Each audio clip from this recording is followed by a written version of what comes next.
Hey guys, welcome back to the channel. If you're new here, my name is Charles, and today we're going to be doing the next video in our Cloud Detection Lab series. So far, what we've been able to do is configure and deploy our Azure resources, that being our Log Analytics workspace, virtual machine, and Sentinel instance. We've also been able to implement some virtual machine and network security best practices through the use of just-in-time access and network security groups. From there, we were able to set up our data connectors to bring our Windows 10 VM data into Sentinel for analysis. We also set up our KQL there, and we looked at how we can use KQL to query what was going on in our Windows security event logs.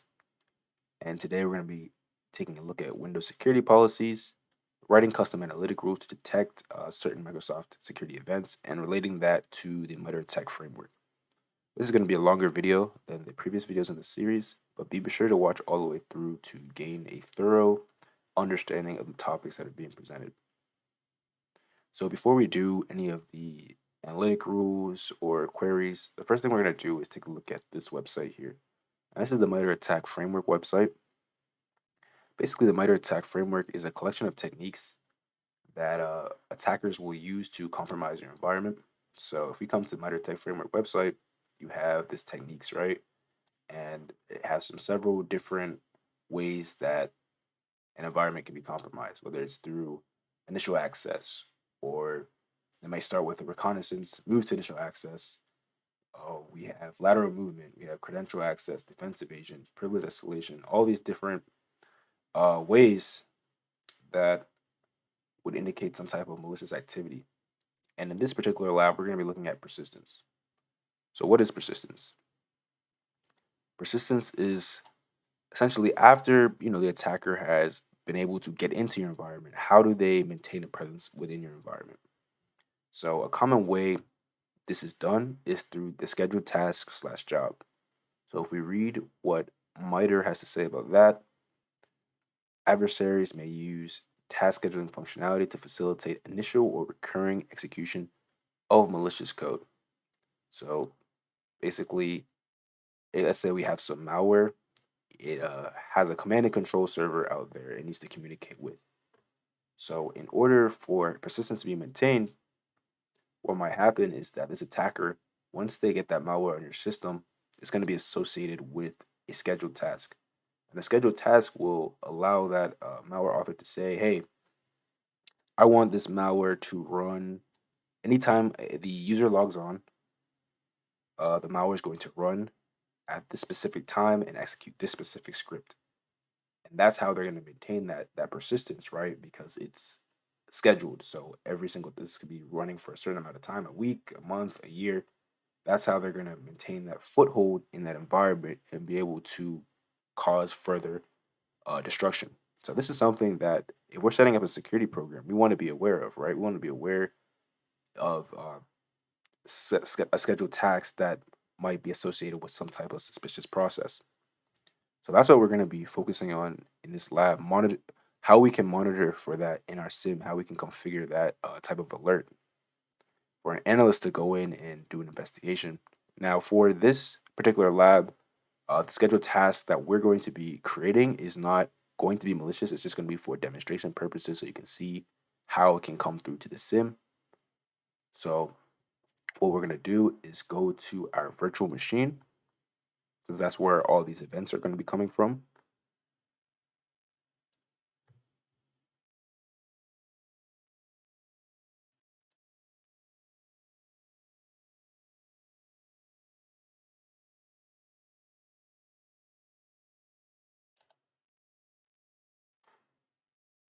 So as you can see here, we're back at our Windows event viewer.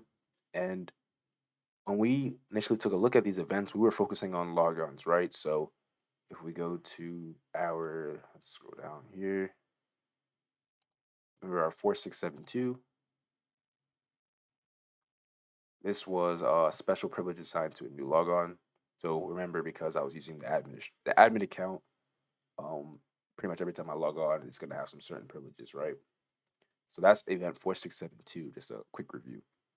But for scheduled task creation, that's going to be another event ID called 4698. So I already created some scheduled task, And basically, what Windows Event Viewer can log for is anytime a scheduled task is created, which will be very useful when we create our alert. However, the challenge here is that Windows does not log for this by default. So when you set up your virtual machine initially, if you were to create a scheduled task, the way that I have it shown here is not going to log for it. So in order for it to be logged, what we need to do is change the security policy. And security policy is just uh, configuration settings for the security. So that's where we can kind of dictate what is logged, what is not logged, because not everything is important, right? This particular thing would be, depending on your environment, pretty important. So what we would do is we'd go to local security policy. We want to go to advanced audit policy configuration, hit system audit policies. For you, this is going to be turned off, but you want to make sure that this object access is configured. Once you do that, you would double click, and then you're going to get some more subcategories. The subcategory that pertains to scheduled tasks would be here, this audit other object access events. So you double click on this, and for you, this is going to be unchecked, right? So it's going to be like configure the following audit events. So you're going to want to check that and click success and failure. So basically what's going to happen here is that for the scheduled task and the other object access events that are associated with this, anytime a successful, scheduled task or a failed scheduled task, an attempt to create one, that's going to be logged. And that goes for, there's some other events that are associated with this subcategory, but we're just going to be focusing on the scheduled task. So you want to go ahead and click apply. Click OK.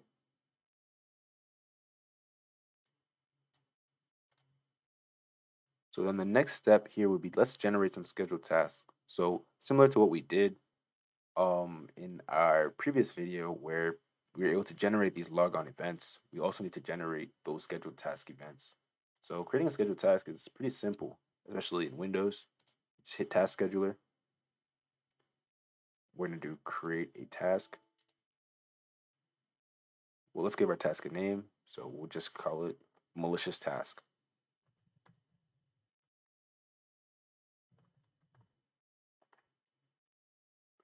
We'll have it set to this run only when user is logged on.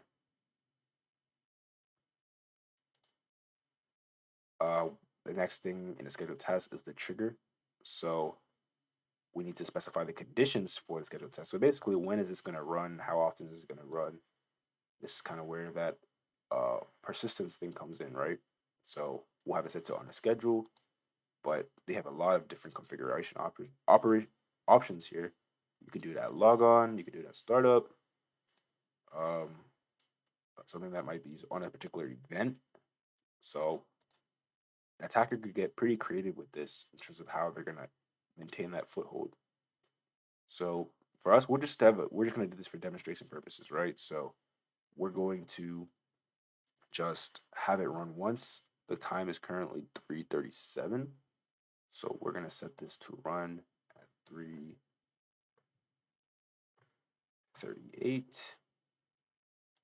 That way we can just see it being created. Hit OK. Our action is, all right, what's actually going to happen when we do the scheduled task? So either you can send an email, display a message, or start a program. So this start a program thing is going to be very popular for an attacker because that's when they can execute their script. For the purposes of this video, we're just going to do a simple opening of Internet Explorer. So basically, when it's time for the scheduled task to run, Internet Explorer is going to open on the system. And that's all we really need. We're going to hit OK. X that out. And now we're just going to wait for our scheduled task to actually execute.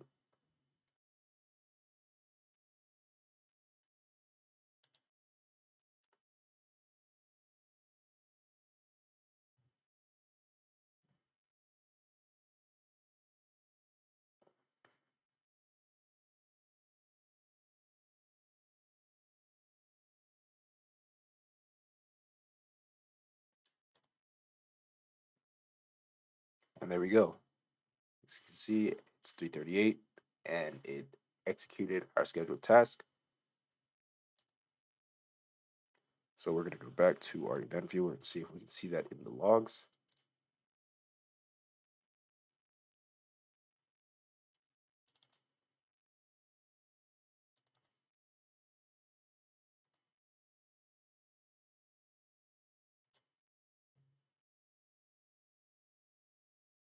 And as you can see,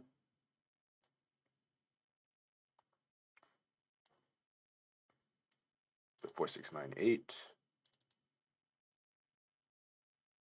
you can see at 3:38 p.m., our scheduled task was created. There are also some other things here that we can monitor for. The scheduled task was updated, so we made a change to the scheduled task. So now we have login set up for our scheduled task. We're going to be focusing on this 4698 ID for when we create our alert. So from here, it's time to go back to Sentinel and begin the process of creating our analytic. So now we have the event ID, we have login set up for what we want to actually set up alerts for. Now it's time to kind of compile the logic for our alert. So we're going to go back to Sentinel.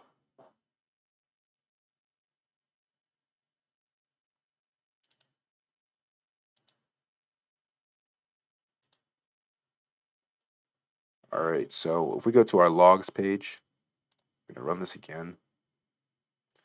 And basically, this is our event ID 4698 when a scheduled task is created.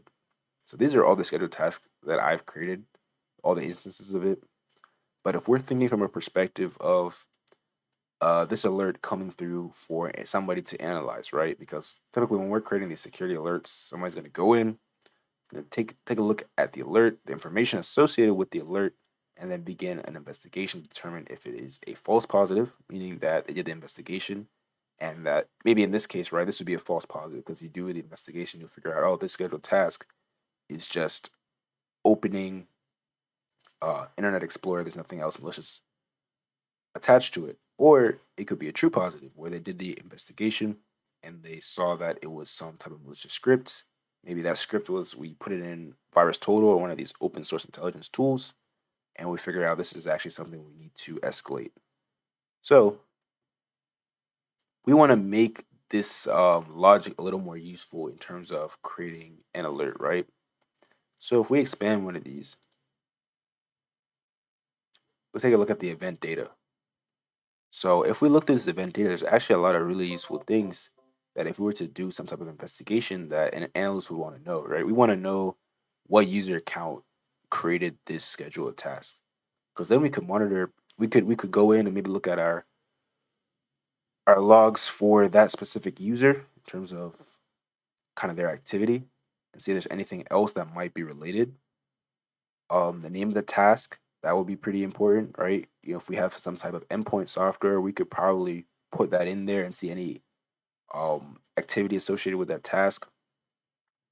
Process ID, we could search the processes in that endpoint software and see what that process is actually doing.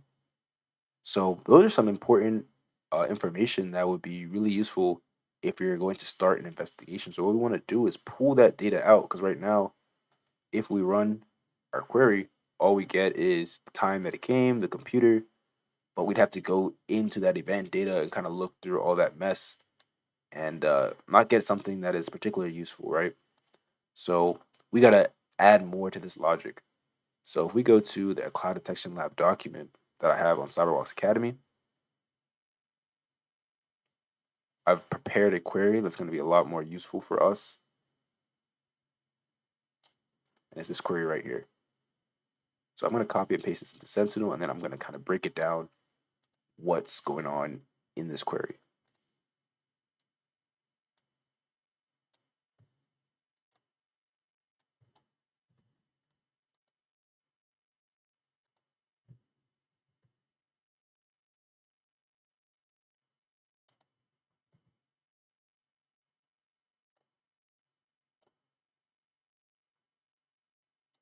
It might be easier. Let's actually look at here. It's not the most pretty looking query.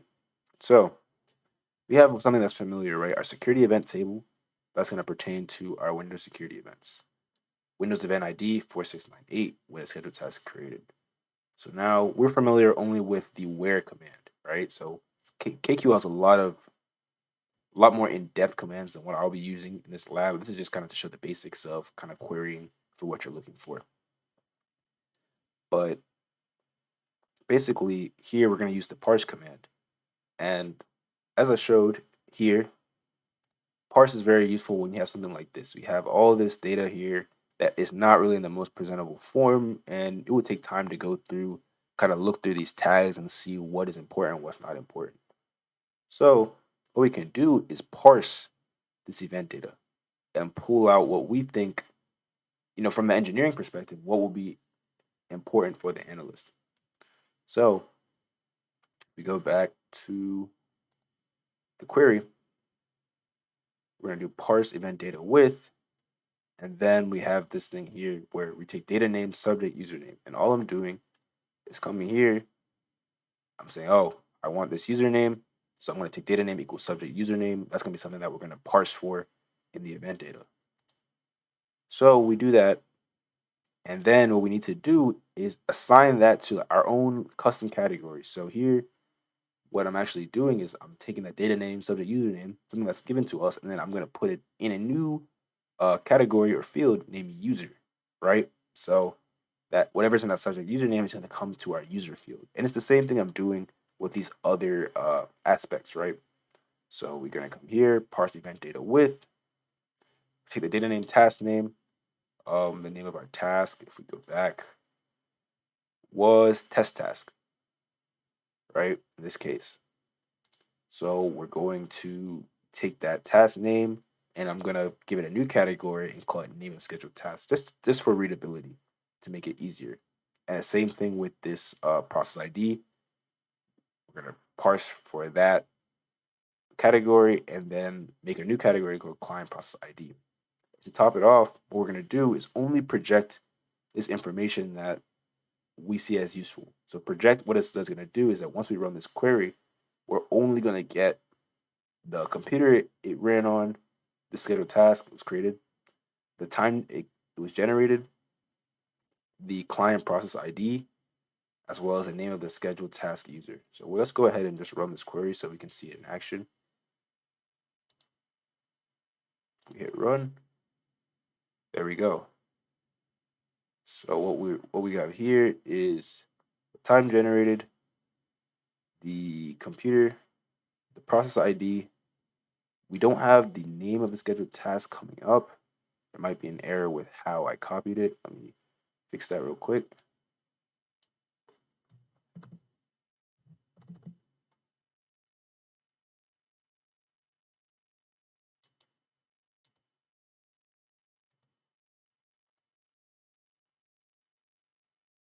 There we go. So now when we run it, we get a time generated, we get the computer that it was ran on, the process ID that's associated with this, the name of the scheduled task. So I have some ones that I created before, and then in this video we created the malicious task and then the user. So this is all going to be very useful information to point us in the right direction if we're starting some type of investigation. So now we have everything we need to go ahead and write our analytic rule. So what I'm going to do is actually go copy and paste this.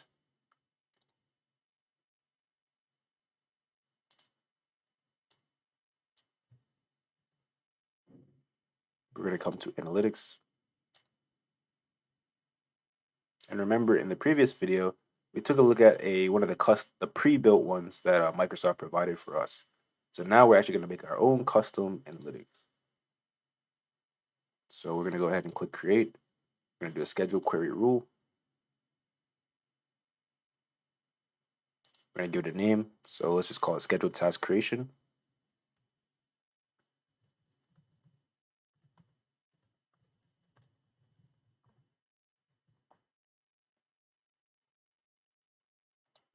Remember, we're writing these rules so an analyst can go in and look at what's going on. So we're going to give it a brief description.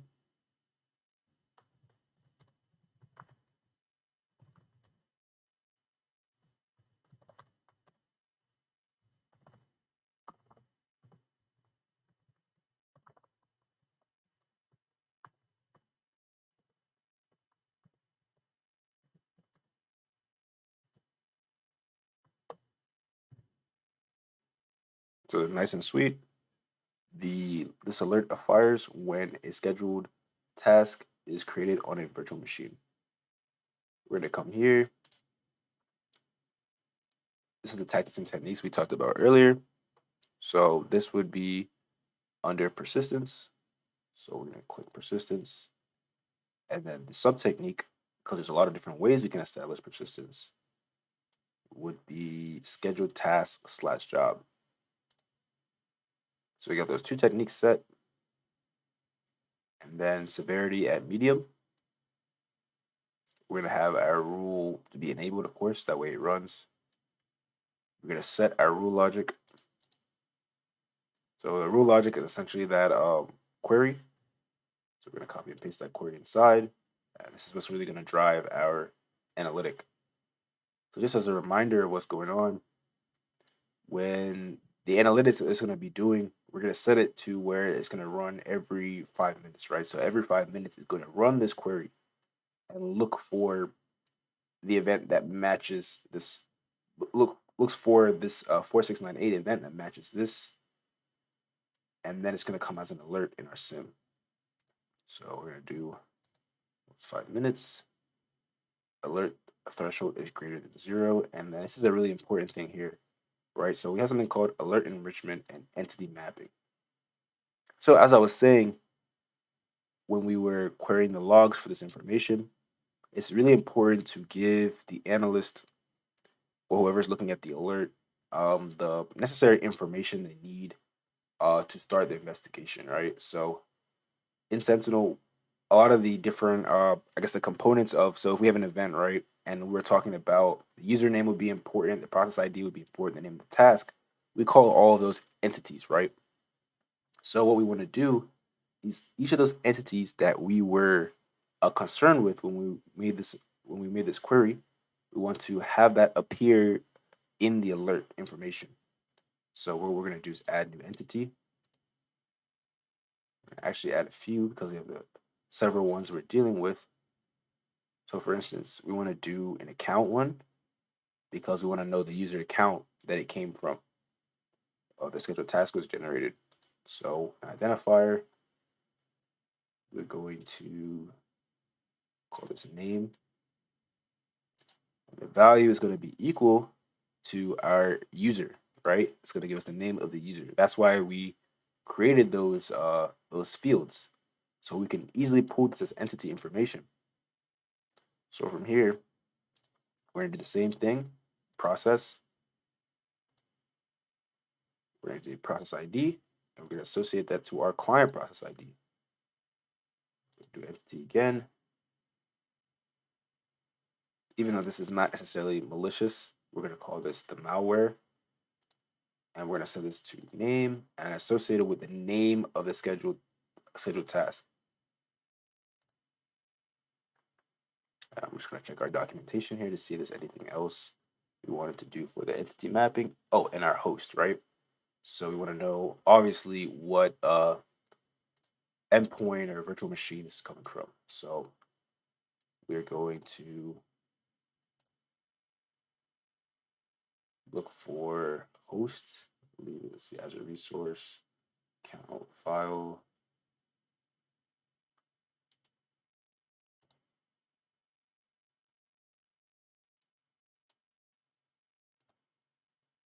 There we go. There's host. Identifier. We will give it the host name.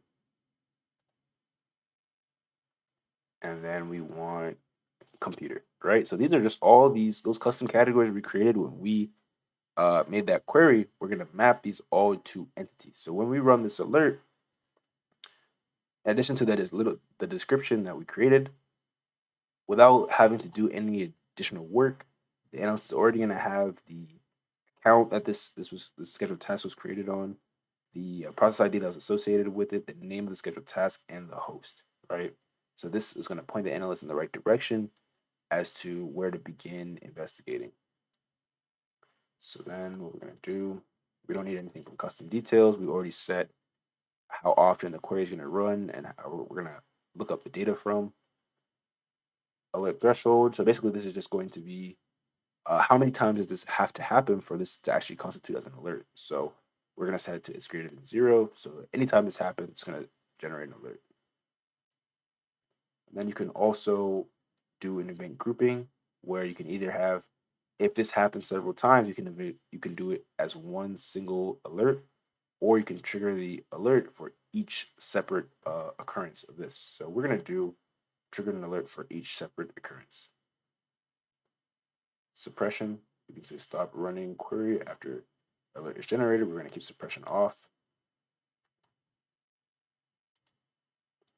We don't need to change anything from incident settings.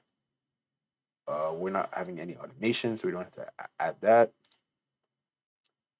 What we're going to do is wait for the validation to pass, which it did. We're going to click create. And now we have our scheduled task rule created. So the last step would just to be create another scheduled task, and let's see if we can see this as an alert in our SIM. So what we're going to do is go back to our virtual machine and just do the same thing we did before.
So we've created another scheduled task.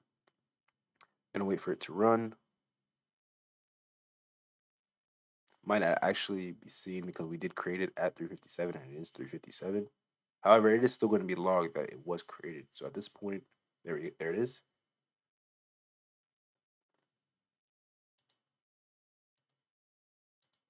So now we need to go back to Sentinel.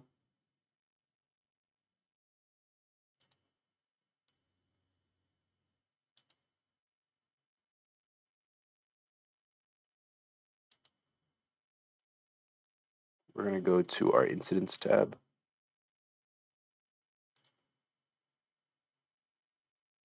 Right now, we don't have any incidents. It's going to take a little bit of time because remember we set our schedule querying rule to look every 5 minutes. So what I'm going to do now is pause the video and we're going to come back when this alert has finally come into our SIM and then go over basically what it's going to appear as. All right, we're back. And as you can see, we have our scheduled task incident coming up in Sentinel. So let's click on one of these.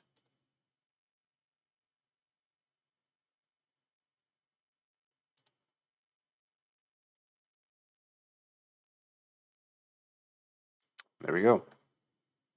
So as I was saying, typically when we have an alert, this is what it's going to look like. We're going to have the scheduled task creation, the description, this alert fires when scheduled task is created on the VM, the products that it's associated with, in this case just Sentinel, and we have our entities, right? So from here, we've got our host, we've got our username, so the account that it came from, the name of the task, and the process ID. That way, once this alert comes, we can get started with the investigation immediately. Typically, when you get an alert, it'll be assigned to somebody. So, for instance, we can assign it to me.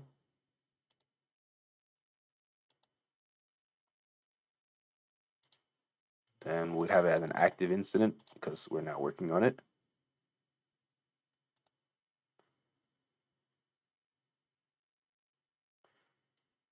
And we're pretty much done. So we already know that this is a false positive just because it's only opening, the scheduled task is only opening Internet Explorer. However, if this was something that we need to do some more research into, we would use these entities to kind of put together a story of what was going on. But in this case, it's not necessary. So we'll just go ahead and close the incident, false positive, and we'll just hit apply. And the incident is closed. So that's essentially the lab. We were able to, if we go back to our lab document, we were able to configure and deploy those Azure resources, implement the virtual machine and network security, data connectors, Windows security event logs, security policies. We'll use KQL to query the logs as well as write those analytic rules, and we gain an understanding of the MITRE ATT&CK framework. So thank you for watching the series. If you like the series, make sure to like, comment, subscribe, share this video, and that's it.